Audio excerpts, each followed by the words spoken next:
Hello everyone, myself Rajashri Kumbar working as Assistant Professor at Department of Information Technology of ASSMS Institute of Information Technology Pune. Today we are looking under the hood of modern search engines to answer critical questions. How do they find what you need so quickly? We are dealing with millions of documents and billions of queries every single day. Users have come to expect results in milliseconds, which makes the use of efficient data structures absolutely essential.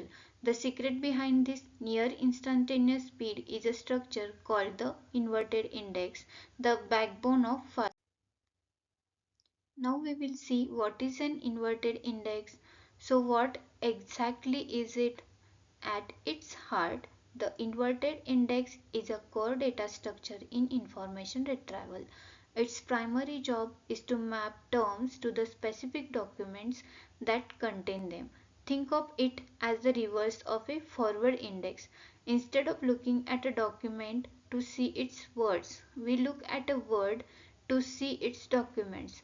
This is the fundamental mechanism that enables fast keyword search. To understand its power, we must compare it to a forward index, which simply lists a document and its associated terms. While that is useful for some tasks, search engines primarily use inverted index, which lists a term and all the documents where that term appears. This flipped perspective is what allows a search engine to skip the impossible task of scanning every document when you type in a query. The architecture of this index is quite sophisticated.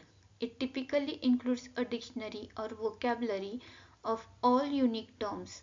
For each term, there is a posting list which contains the document's IDs where the word is found.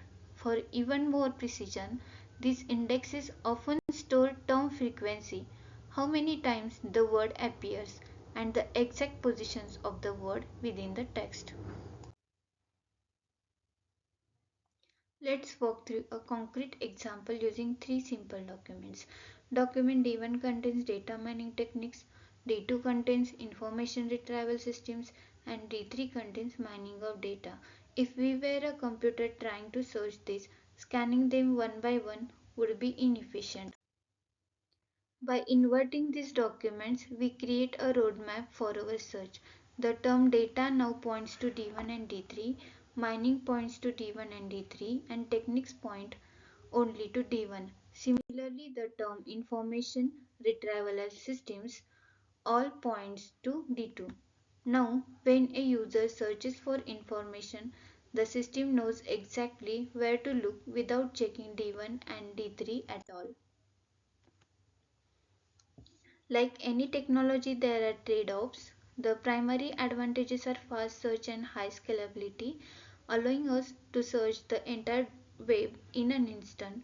However, this comes with a storage overhead as the index itself requires significant space, and index updates can be a challenge when new documents are constantly being added to the system. Now, the real world applications of the inverted index are it powers web search engines, digital libraries, and general document retrieval systems. It is also a vital component in text analytics where we need to find patterns across vast amount of written data. In conclusion, the inverted index is a fundamental concept in information retrieval. It is the indispensable backbone of modern search engines, turning a mountain of unstructured documents into a searchable, organized, and lightning fast resource. Think of a forward index like a table of contents at the front of a textbook. It tells you what topics are in chapter 1, then chapter 2, and so on. An inverted index is like the index at the very back of the book. If you want to find every page that mentions gravity, you don't read the whole book from page 1. You go to the back, find the word gravity, and it gives you a list of every page number you need to visit. That is all for today. Thanks for joining. Have a good day.